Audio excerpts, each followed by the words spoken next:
예, 중기청장님. 네. 이진 사건 잘 아시죠? 네, 알고 있습니다. 예, 비상장 주식의 내부 정보를 이용해서 일반 투자자에게 이제 일종의 사기죠. 사기 행위에서 막대한 시세 차익을 가져간 사건인데요. 지금 법적으로 조치 중인데 문제는 그 사건 중에 보면은 창투사의 심사역 부인이 개입이 되어 있습니다. 네. 일종의 이제 특수관계인이라고 할 수 있는 그렇게 해서 그 심사역의 부인이 이 비상장 주식의 내부 정보를 활용해서 거래를 하고 6개월 만에 15배 차익을 남깁니다. 3억의 차익을 남겨가게 되는데 문제는 이런 행위를 처벌할 수 있는 방법이 없는 거죠, 지금은. 자본시장법 보면은 상장사들에 대해서는 이 부분에서 분명히 특수관계인들의 내부정보 거래는 처벌하게 돼 있는데 비상장 주식에 대해서는 이 적용이 배제가 돼 있거든요. 뭐 이건 벤처 투자를 활성화하기 위해서 좀 불가피한 측면이 있다고 볼 수는 있는데 문제는 이 벤처 투자사의 경우에는 이 부분에 대해서는 달리 생각을 해야 되는 거 아닌가 지금은. VC가 지금 118개 아닙니까? 네. 중기층에서 관리하는 게. 그리고 운용하는 금액이 약 2조 정도 되는데 그 VC의 심사역이 내부 정보를 다 알고 있는 심사역이 자기 주변에 있는 가족들이나 이 친구들한테 정보를 흘리고 그걸 통해서 시세 차익을 갖게 되면 일반 투자자, 개인 투자자들이 당연히 손해를 보게 되는 거거든요. 그래서 좀 벤처 투자를 활성화한다는 취지도 살리면서 다만 이런 그 VC에 들어가는 돈은 결국은 중기청에서 나가는 예산이 함께 들어가 있는 거기 때문에 여기에 대한 공익적인 측면을 강화할 필요가 있겠다. 그래서 이 부분에 대해서는 일정 정도 제도 개선이 필요한 거 아닌가 싶고요. 그래서 그런 부분에 대한 제도 개선을 검토를 해 주시고요. 네, 그렇게 하겠습니다. 중기청의 관리 인력이 2명밖에 없습니다. VC는 많은데. 그래서 이 부분도 한번 좀 더 강화할 수 있는 방안을 함께 검토를 좀 부탁을 드리겠습니다. 네, 그렇게 하겠습니다. 한수원 원장님.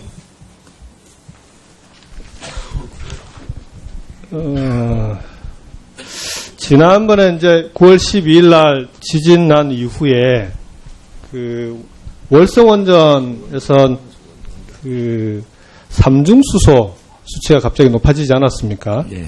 지진이 9월 12일 날 나고 월성원전 4기를 일시에 중단한 다음에 일시 정지시킨 다음에 그 다음날 9월 13일 날 오후 2시에 평소보다 약 18배 가까운 삼중수소가 검출이 됐는데 삼중수소가 지금 논란은 있긴 하지만 삼중수소도 방사선 피폭 논란이 있는 건 사실이고 월성 원전 근처에 있는 나아리 주민들 같은 경우에는 이 문제를 가지고 이주대책까지 요구하고 있는 거 아닙니까?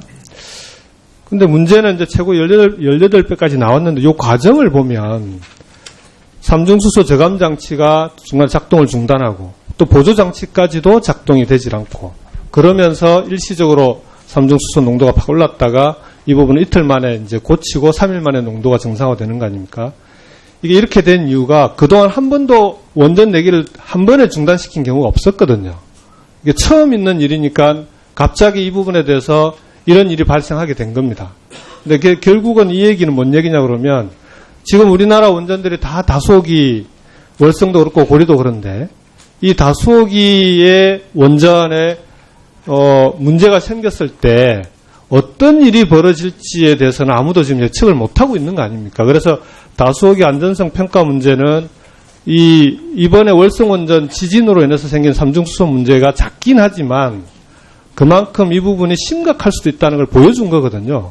그래서 신고리 5, 6호기 같은 경우에 아까 우리 원식 의원님도 아주 절절하게 얘기를 하셨는데 이제 이번 지진 과정에서도 보여준 거니까 이런 사례들을 놓고 보더라도 신고리 5, 6호기만큼은 정말 안전하다라는 그런 평가가 날 때까지는 일시 중단하고 그리고 국민들이 안전하다고 하는 그런 생각이 들 때 다시 공사를 재개하더라도 중단하는 게 맞지 않겠습니까, 원장님?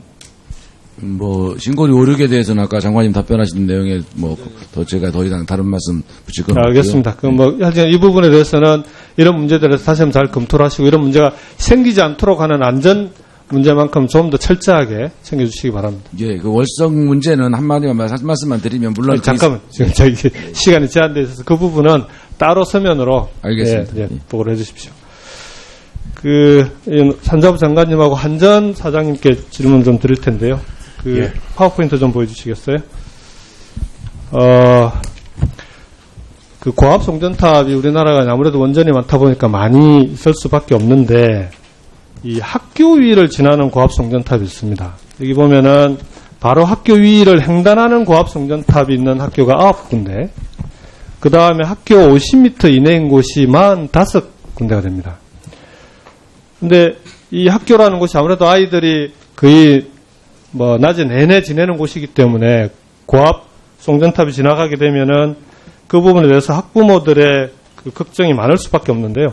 이게 이제 고압선이라고 하는 데 대해서는 여전히 한전연애 쪽에서는 부정하고 있지만 WHO에서는 송전선의 전자파가 2B 등급의 발암물질로 규정하고 있는 것도 사실입니다. 2B 등급이라고 하는 것은 살충제 DDT나 납하고 같은 등급입니다. 이건 국립환경과학원에서 나온 얘기고요. 그래서 이런 고압 송전탑이 다른 지역은 모르겠지만 적어도 우리 아이들이 다니는 학교를 지나는 송전탑 문제는 해결해야 되는 거 아니냐. 횡단하는 것부터 먼저 좀 해결을 해야 되는데, 이건 해결하려면은 지자체 50, 한전 50 이렇게 부담하게 되어 있습니다. 근데 이게 하나 해결하려고 그러면 비용이 적지 않게 듭니다. 그래서 지자체가 부담이 돼서 이 부분을 지금 해결을 못하고 있는데, 이런 정도는 학교의 송전탑 문제는 전력산업기반기금을 활용해도 되는 거 아니냐. 그걸 활용하는 방안 한번 좀 검토를 좀 해주시기 바랍니다.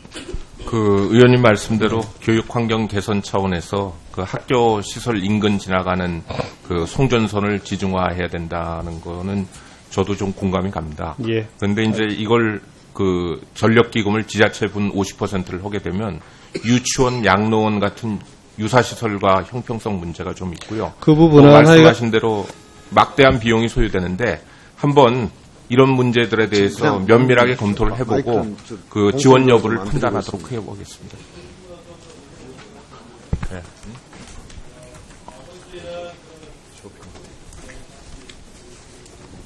네, 김경수 의원 수고하셨습니다. 다음은 원주 갑 출신 김기선 의원님 질의하시겠습니다.